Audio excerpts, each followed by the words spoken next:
complex and political disputes. Beside her is Prime Minister de Croo of Belgium, who, as we'll hear later, was in Rafah a few months ago. Tzipi Livni, an old friend who was, Foreign Minister of Israel at the time of 2006 and the Lebanon intervention, and I was at the time the UN Deputy Secretary General. Since she's been leader of the opposition, and I think you'll find has fascinating views on all of this, a common Israeli position, but also a shared sense of humanity, and I suspect, if she's willing to say it in Munich, a frustration with the current Prime Minister and his approach, but we'll leave it to say so. And Udo, who is an old OSF colleague of mine, but is now running the Center for Civilians in Conflict. And Udo, I'm going to start with you, because you just yesterday published in Al Jazeera an article which, close to my own heart, said these double standards are everywhere. It doesn't just to stop with the Middle East or Ukraine, and just give us a sense of the context of that, what you meant by that in terms of how the world is today. Thank you so much. Thank you for the opportunity. And I must thank the Munich Security Conference for giving this conversation this kind of platform. I think it's a powerful message about where we are in the world today and how it is important for us to talk about the protection of international humanitarian law. And I approach this conversation as a father, not just because of my role. I have a 6-year-old daughter, and I've been haunted for days by the video recording of Hind Rajab asking for somebody to come get her because she was cold, because it was dark, because she was inside the vehicle, and somehow she died. What does international humanitarian law mean to her? What does it mean to baby Bibas and Ariel, the 4-year-old boy in Israel who was taken by Hamas? What does international humanitarian law mean to these little kids? My colleague Dina is from Sudan. Her uncle, Mohammed El Raya, and Ahmed, were packing up their car to run away when the war started in Sudan. A bomb landed in their courtyard, killed both of them, and killed their auntie. What does international humanitarian law mean for these people? What does it mean for my colleagues in Ukraine? Alex, Segi, every day they wonder if they're going to make it home.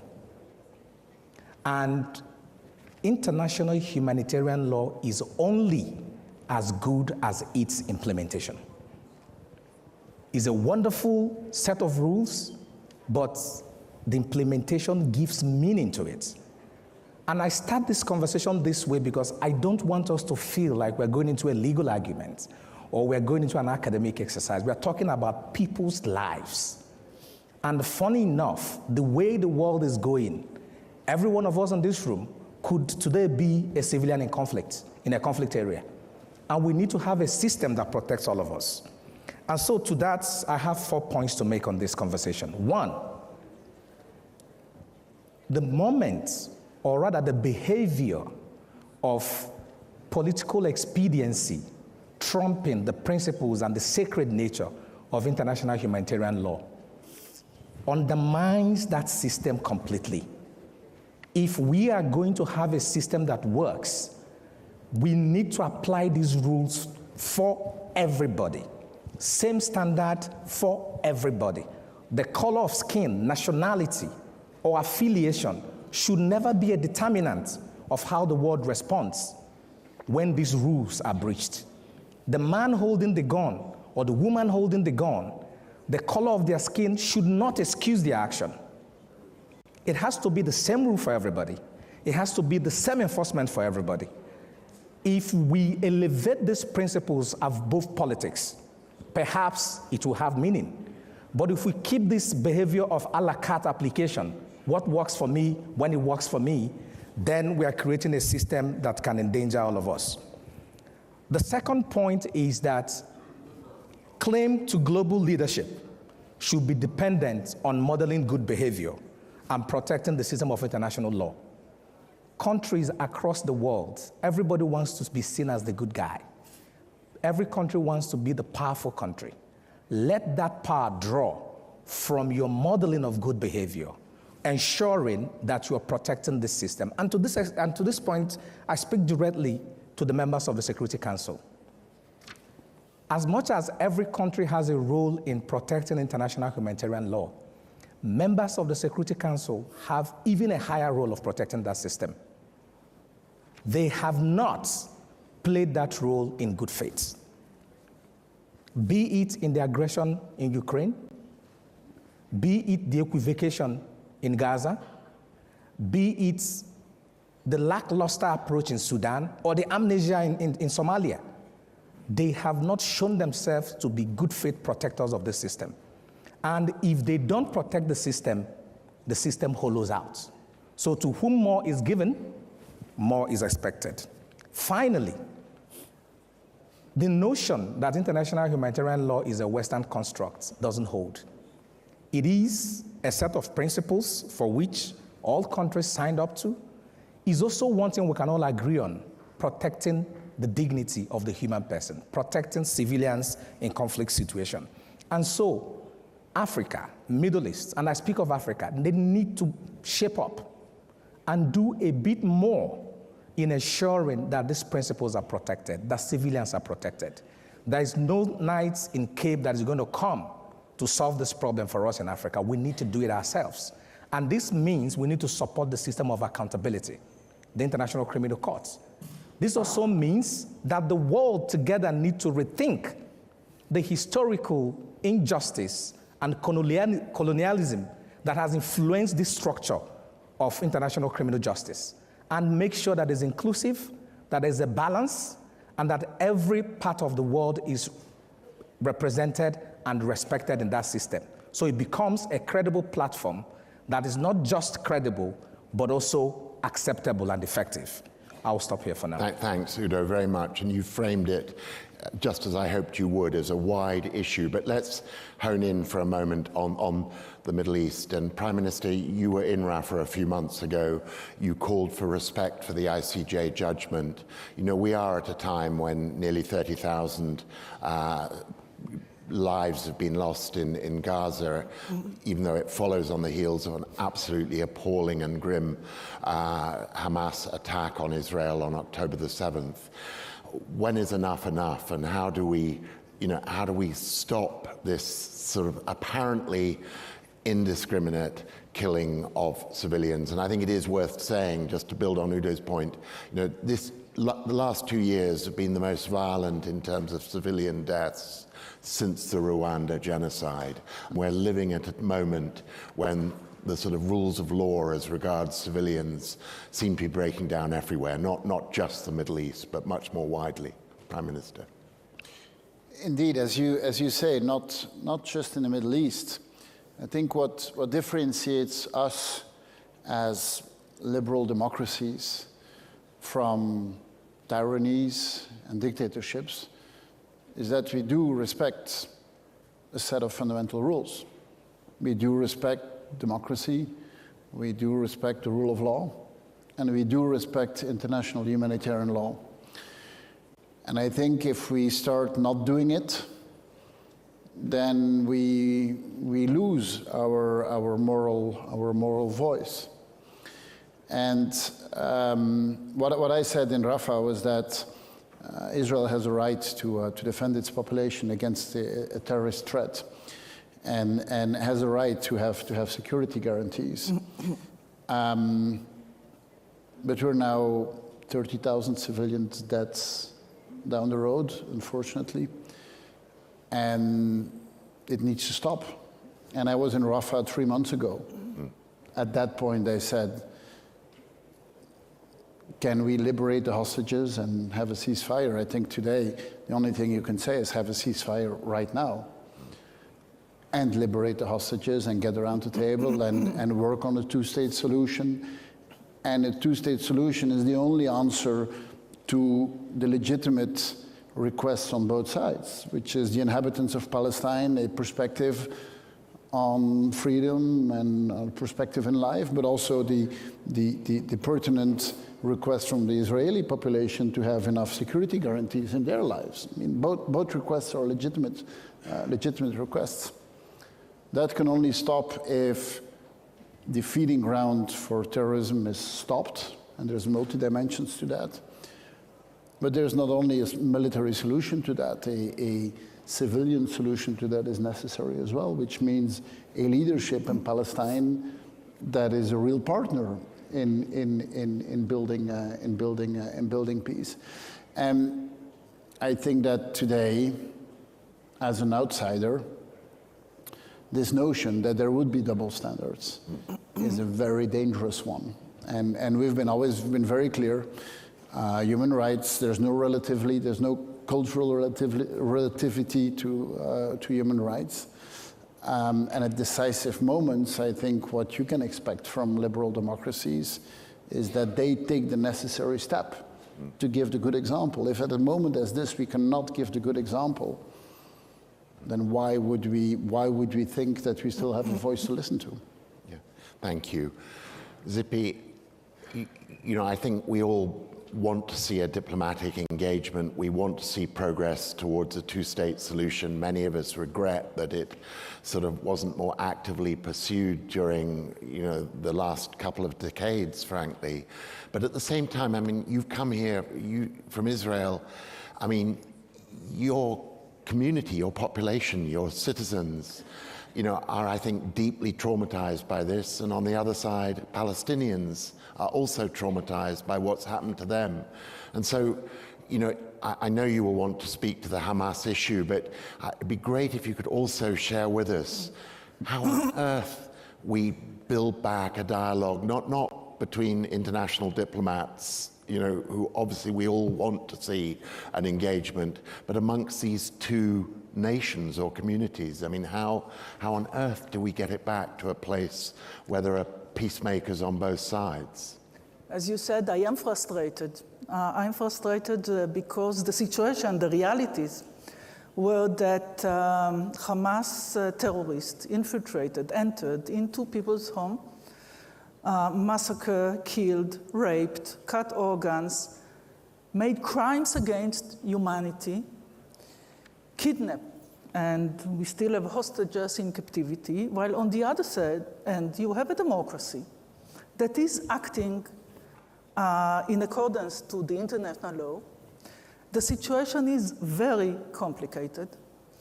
On one hand, you have a terrorist organization that part of its charter is genocide against Jews and Israelis, but Israel is the one that is being blamed for genocide in the ICJ. And there is one thing, and I didn't come here, you know, to show frustration or to ask the international community not to, or to turn a blind eye to what we are doing in Gaza, because I believe that Israel, as a democracy, should act in accordance, and this is what we are doing, and I can tell you this as a minister who was also in the security cabinet during the last 2 rounds of military operation in Gaza. But since we've been asked also how to imply the international humanitarian law on non-governmental groups and how to have more respect to the ICC, at first there is one answer that connects the two. Prosecute these terrorists in the ICC. They made crimes against humanity. They filmed it. You can see it. You don't need to enter into the tunnels that they built in Gaza. They are sitting in Qatar or elsewhere. They are saying that if we stop, they will continue in doing the next massacre. So let punish them for what they are doing. And if you want to have more respect or trust in the ICC, right now or yesterday, the families of the hostages went to Hague, asking the prosecutor to make the decision. And I think that this is something that needs to be done, because otherwise these terrorist organizations are exploiting the humanitarian law for their use. Because when we call the civil population in Gaza to leave their homes before we target, Hamas tells them to stay because they are his human shields. And there is one thing that since for better life for Israelis and Palestinians, there is no hope for peace with Hamas. Hamas doesn't represent any legitimate call for a Palestinian state. They are against the mere existence of the state of Israel. They represent this jihadist religious ideology. And I would not agree with this sentence saying that one side freedom fighter is the other side terrorist. I mean, Israel left Gaza Strip. We dismantled all the settlements. On October 6th, there was no one settler, one Israeli soldier in Gaza Strip. We withdrew to the 67 line. And Hamas took over. And the entire international community, the United Nations and Europe and the United States and Russia at the time said that Gaza can be free if they would just renounce violence and terrorism and accept the right of Israel to exist and accept former peace treaties. So listening here about collective punishment, no, it's not. We are trying to act against terror because there is no hope for peace to the Palestinians as well as Hamas continues to be an armed militia and the regime. Another thing, don't make this equivalence between a democratic country and terrorist organization, as there is no legal system in the world that put as the same moral standards or even punishment between somebody who killed somebody by mistake or somebody who murdered somebody, not to say torture him before. When you make this equivalence, Hamas is abusing it. They say, okay, we will use these civilians as human shield because at the end of the day, and this is what is happening, the world will criticize Israel, not us. I mean, you can see the end of this if Hamas releases the prisoners, the hostages. If he stops using all the money that he gets from the international community for their infrastructure of terror instead of giving it to the people. And therefore, for those of us here that truly care about security, about the life of civilians of both sides, for those of us here who would like to see prospects for peace in the Middle East, Hamas is not the answer, it's part of the problem. And by accepting, by putting, yes, I heard today the Secretary General saying, yes, it was horrible what's happened, or you cannot excuse or give an excuse to what happened in this terror attack, but the collective punishment. I mean, it's not collective punishment what we are doing. And therefore, last thing, to speak about legitimacy of this terrorist organization. I hear these voices of they were elected, or the other stuff, that this is also heard from Griffith, I think, that, well, they have a terror arm and political arm. It's the same body, it's the same vicious mind.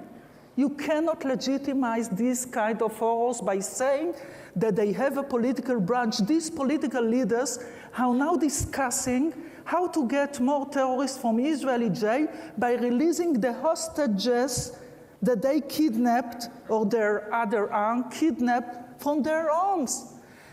And I asked the international community and the United States before the elections in the Palestinian Authority to prevent Hamas from participating in the elections.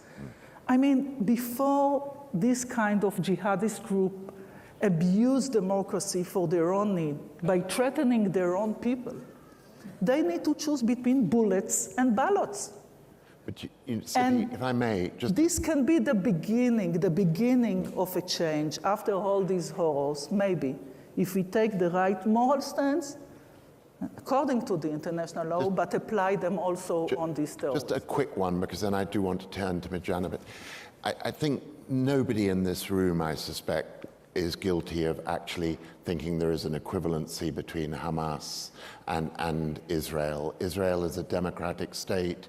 You heard the Prime Minister talk about democracies having to live by certain standards. And so I think Israel is making a mistake, or you're making a mistake, to think that our concern about the loss of Palestinian lives is around an equivalency with Hamas. It is around this international humanitarian law point of innocent civilians in very large numbers losing their lives in the prosecution of this military campaign. And I think, you know, all I would just ask you is just a very simple question. Is there any way this can be brought to a close before an intervention in Rafah, which is likely to cost a lot more civilian lives? Is there any way we can move it onto a political track? Because I doubt there is anybody at Munich, or almost anybody, who wouldn't say that the elimination of or the removal of Hamas from the political picture in Gaza, that is a very reasonable aim. But we're talking about something different here, which is how do we protect the civilians? And is there a way of stopping this sooner rather than later? I think that while we are sitting in, what the Israeli army is doing is trying to find a way to continue with the need to attack Hamas and to act against their terror infrastructure while avoiding, as far as we can, civil casualties. So, you know, I'm not now familiar with the exact plans, but I think that, I know that this is what they are doing. Yeah. But for those of us also looking for a ceasefire, just a ceasefire, I'm not speaking about the release of hostages and so on. If Hamas remains in power with this terror infrastructure, Israelis and Palestinians will suffer again and again because they will continue enacting terror, and we, without any other alternative, will continue in answering and trying to defend our citizens. And therefore, there is real opportunity here. And I heard also what Vice President Kamala Harris said today about maybe a new regional structure that includes other countries, maybe the Saudis, and hopefully change Hamas regime with another Palestinian regime. We don't want to control them. Yeah. We don't want to reoccupy Gaza. But I hope that somebody in Washington and elsewhere in the region is working about it these days. Well, thank you. Can I just really, yeah, sure. 30 seconds. When you say that money of the international community is being used by Hamas to build their infrastructure, let me just disagree with that. I disagree with that. We finance UNRWA, and we will continue financing UNRWA, because it's a population that is one of the most poor populations in the world. I would like to suggest... And I've heard that criticism time and time over again, and I reject it. We do everything, everything to control that. And this is just about human decency. Our development building in Gaza has been bombed. It's been bombed. We still wonder why it has been bombed. We are only there to help civilians. We're just trying to give kids a decent life. And what we see is that every day 100 kids are dying. 100 every day. No. Please don't blame us for helping human lives. Yeah. I did not blame you for helping human lives. I'm not blaming, but I'm suggesting to be more cautious and to follow your money. We do. We do. That's fine. But if this is being done, that's fine. Hold it, because I think this is... But if not, so everybody's suffering, okay. The Palestinians. This is a very good moment to bring Mirjana in, because you know, I know that actually at an earlier point in your life, and I'm asking you about the ICRC, but you were yourself, you spent a couple of years with UNRWA.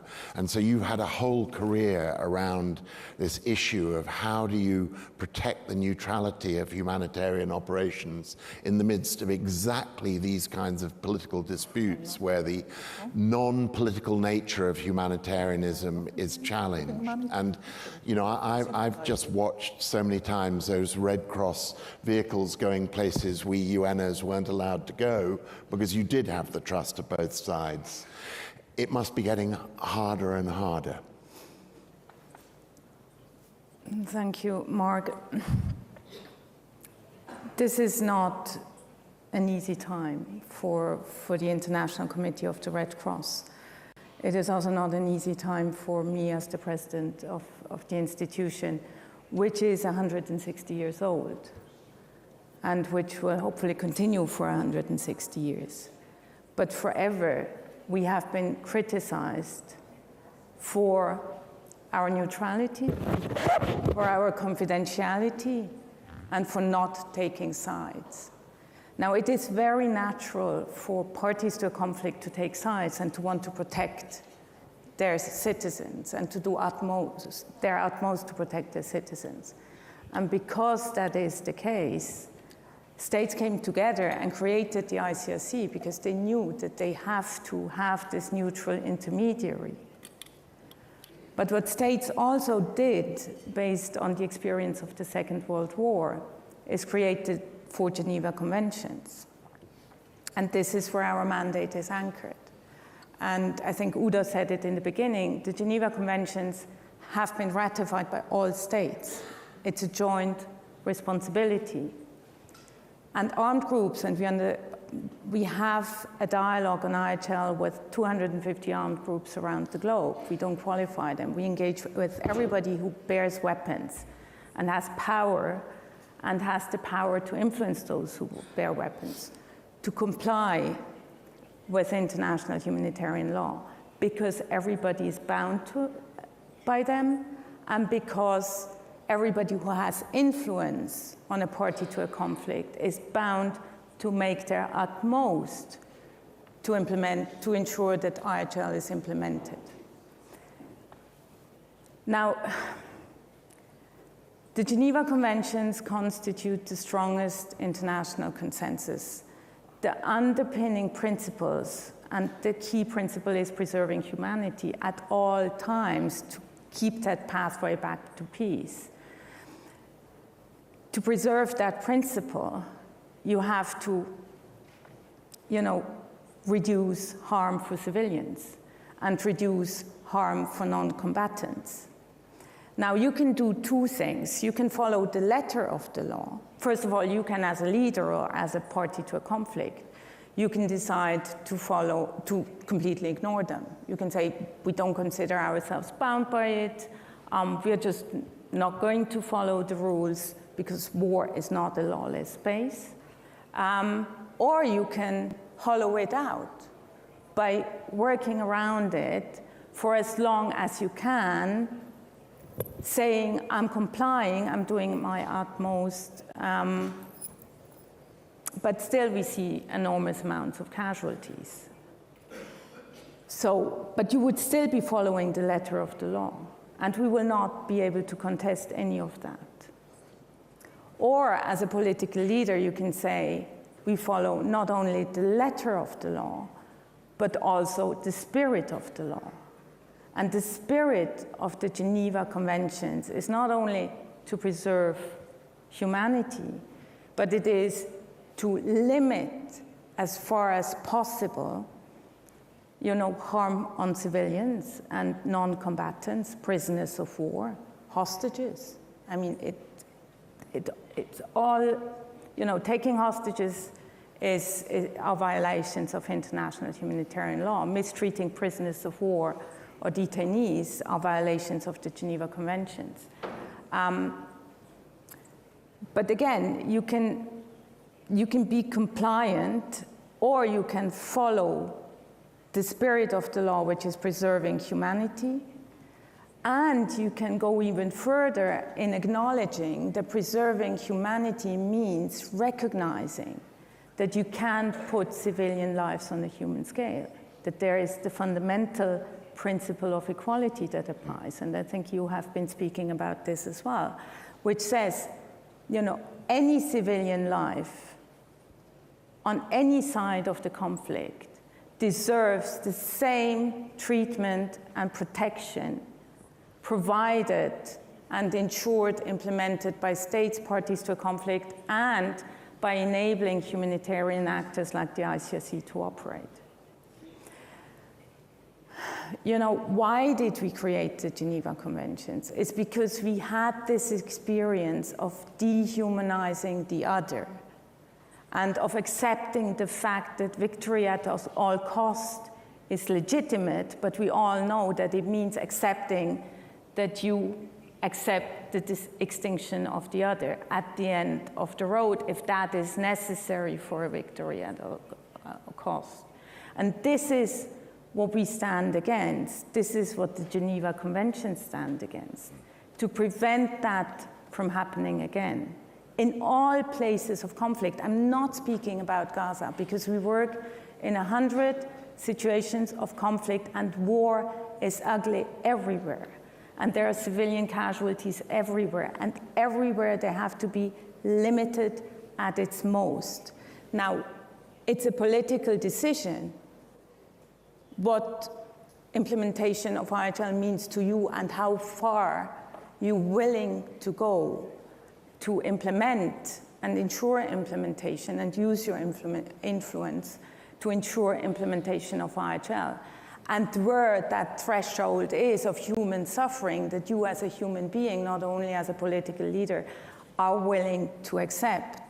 And then you have to negotiate, and then you have to find solutions that are workable and actionable, not only to ensure peace and security, because that's the only way to mitigate humanitarian fallouts, but also to ensure that you're not offloading the responsibility for not implementing IHL onto the humanitarian organizations.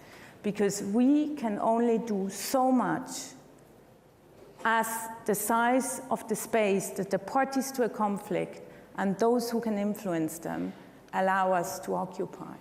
Right.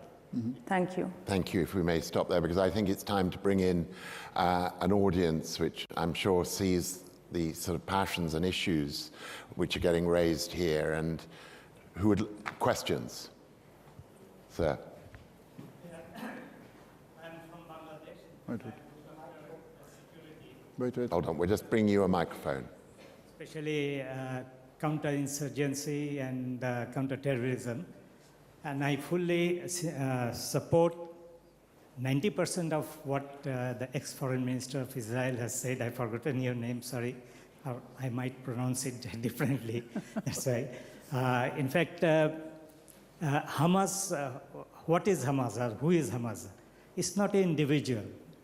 It is two aspects. One is Hamas himself, and if you can kill Hamas, I would be most happy, because he is a terrorist. But it is also an ideology that is anti-Israel. So we have fought we are predominantly Islamic state, but we are 100% secular. We never tolerate Islamic terrorism. We have fought with Al-Qaeda, we have fought with many others, and still fighting with Ansar al-Islam, Hizb ut-Tahrir and others. We never give them any space. And I know how you feel about losing the dear ones, like you have lost many in Hamas attack. And I think you have already retaliated and taken lives of about almost 30 times more than what you have lost. So I think only thing you can kill Hamas is by sympathizing the general public of Israel by making Hamas isolated, like if take the fish out of the water. He is getting, otherwise you are creating more Hamas. The kid who is running now, who has already lost 3 of his brothers, mother, father, he will be becoming double than Hamas. More vengeance towards, he will come back, maybe after 10 years. So this is not the solution. Otherwise what you said, I congratulate you that you are not for space. You don't want Gaza. And there was a theme, I think, the peace for pace. But the main Hamas, you made Hamas stronger by resettling settlers and other things. So this, if you give them the assurance and give them now, let them access to the humanitarian assistance, which you, ironically, you don't allow much or disturb. I think that will be enough to cause the death of Hamas or the ideology of Hamas. Thank you. Thank you very much. We'll have a few more questions before we come back. Other questions? Everyone daunted by this issue? Any more before we go back to the speakers? Sir.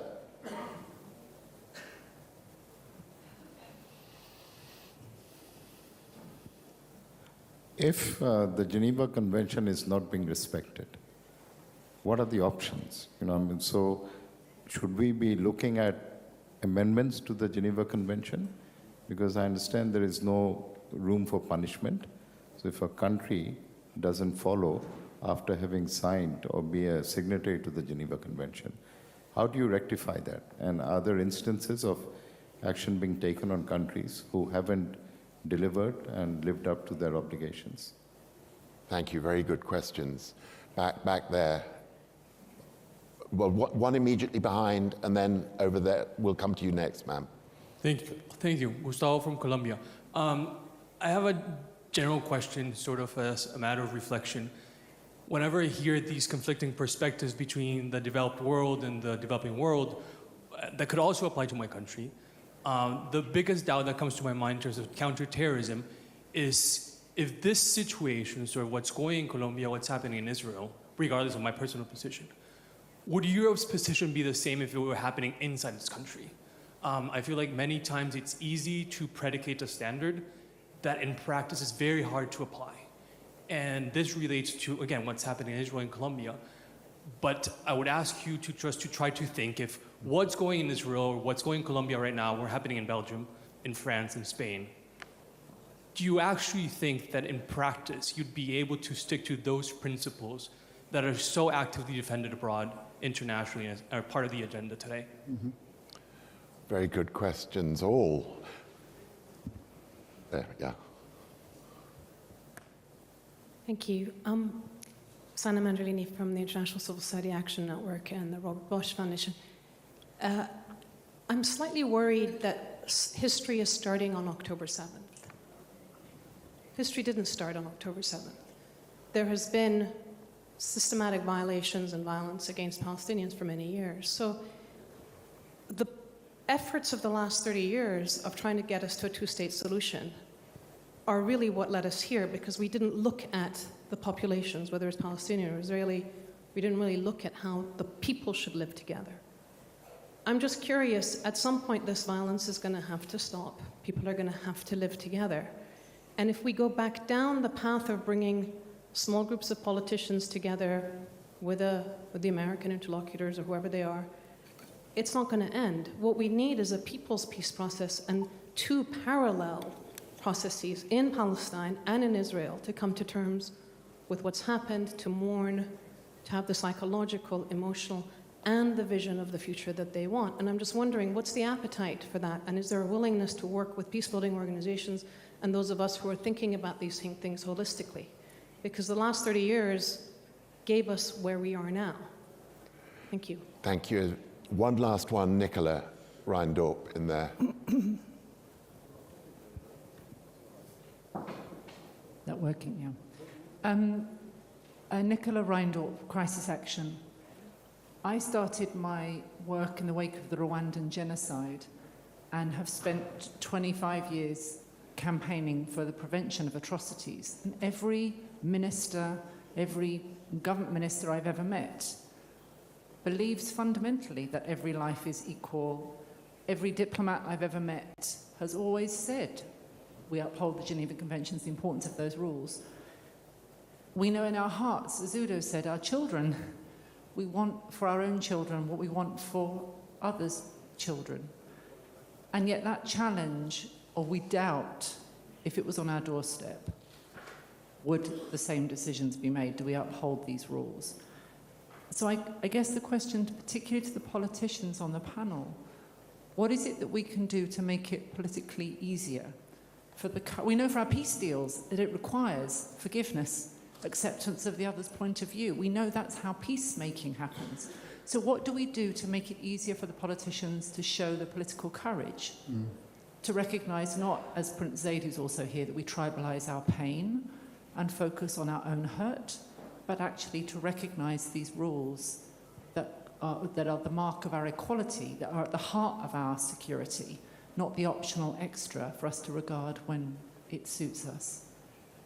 Okay, well, look, I think we've got various questions there, some of which drive at this point that a conflict of this kind is driving people apart. So even if diplomats try to come together, people are being driven apart. And how do we rebuild trust and peace from the bottom up? The second is around the issue of the standards, politicians having the bravery to find ways to end this, to respect the equality of human life. And within that, the first question from the Bangladesh National Security Advisor around the whole issue that you can kill the men, but you may, in so doing, feed the ideology and give it and actually multiply it. And of course, double standards are not necessarily just around these conflicts. As we heard, what would we do if we had something like this in Europe? I could provocatively say we do in Ukraine and we condemn it, but that's not what you meant, and I understand that if this was in the heart of Europe. So a rich set of questions, and of course, let's start though with the Geneva one, and we do need to all be very quick. We've got a minute each. What do you do about the enforcement of the conventions? Look, as the ICRC, we don't enforce. We don't have the power to enforce. The obligation to abide by the Geneva Conventions lies with the states and the parties to conflict. Now, it starts in peacetime. You start by integrating these rules into your national legislation, training your armed forces, training everyone who is in the security system to know the rules, because that's already the first step. And then you influence your friends to also comply with international humanitarian law. What we want is to preserve the path back to peace. What we do not want is to accept a principle where war is fought against all rules and, when no rules apply, because that would only lead to the next war to become more violent, bigger, and with bigger ripple effects. And what we observe today is that the ripple effects spread faster and have a far greater impact due to the globalization and due to our interconnectivity. So the compliance has to become a political priority for each and every leader, and how you then do it is something we can support you in by giving you our expertise. Thank you. Prime Minister. Yeah, so first on the Colombian question, if I can ask it that way. Look, we Belgium, we are a moderately small country in the middle of big countries. We've been invaded our whole history. We've been invaded by all our neighbors.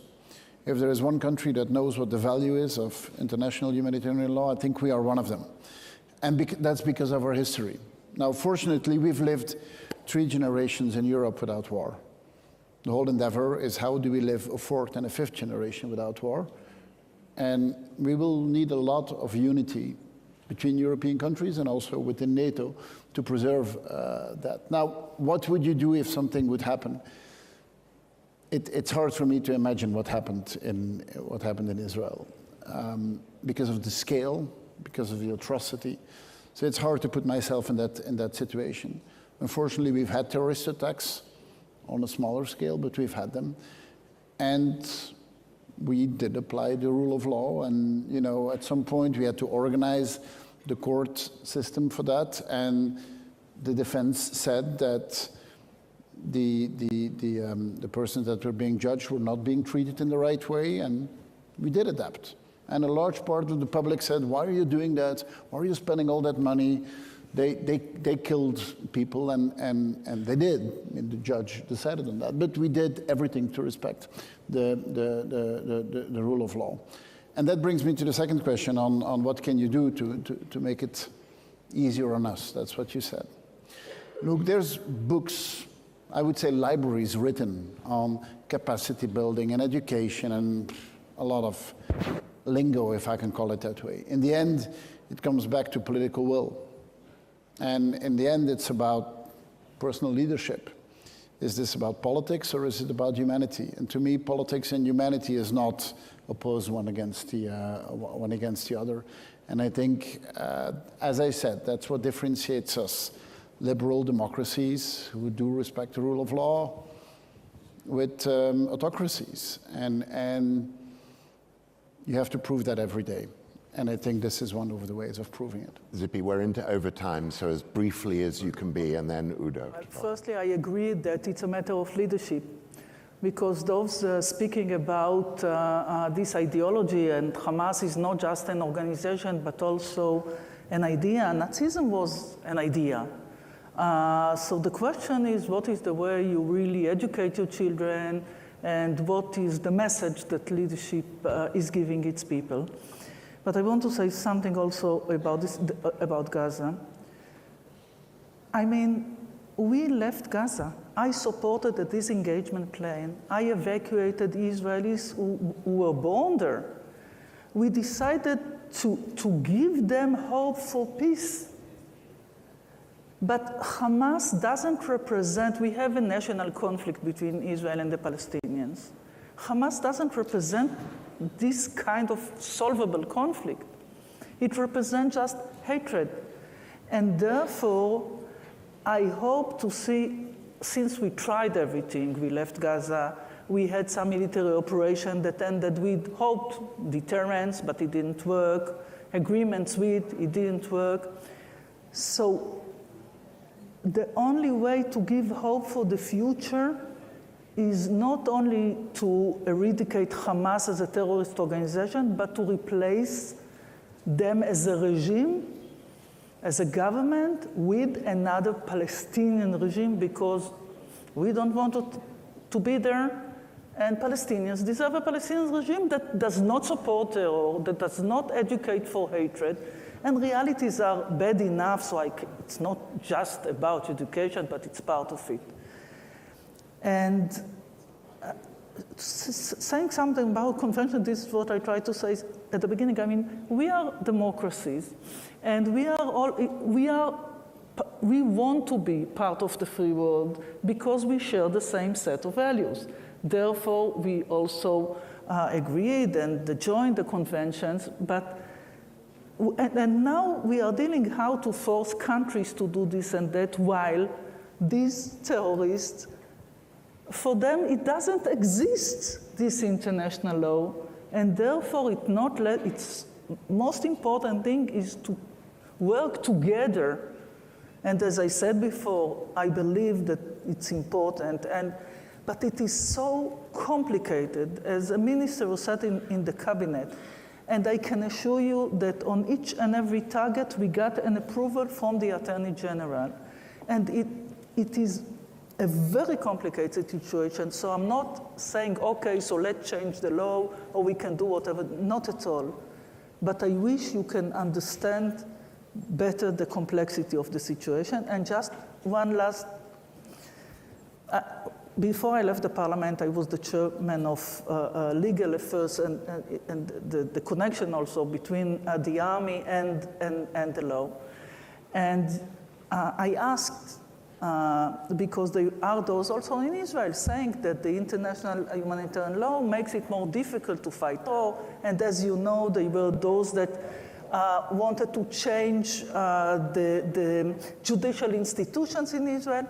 And the answer that I got from the army commander, when I asked him whether he feels that the international law makes it more difficult for him, the answer was, but without it, it is our own values. And I wish you would believe that this is the way the Israeli army is acting when there's a need to eradicate terror.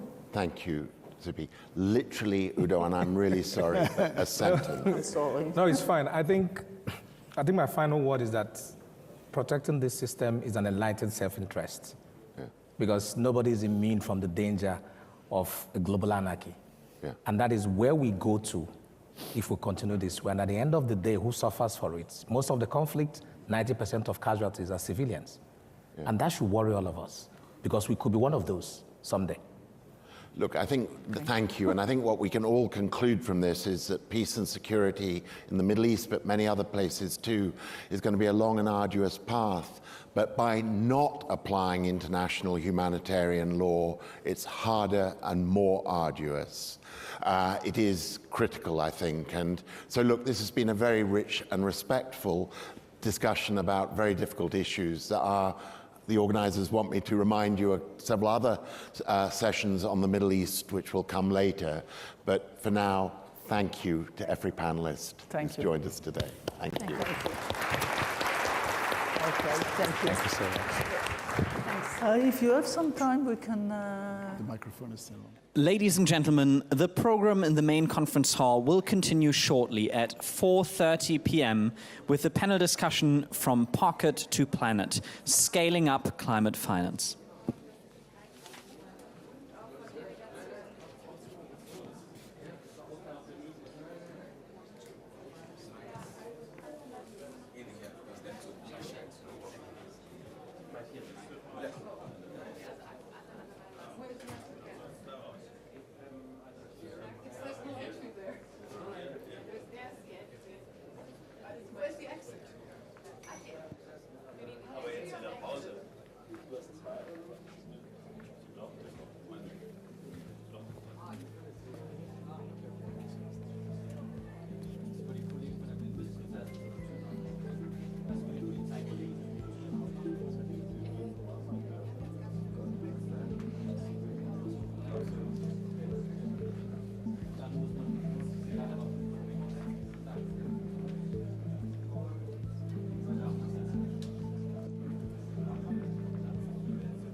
Ausschalten.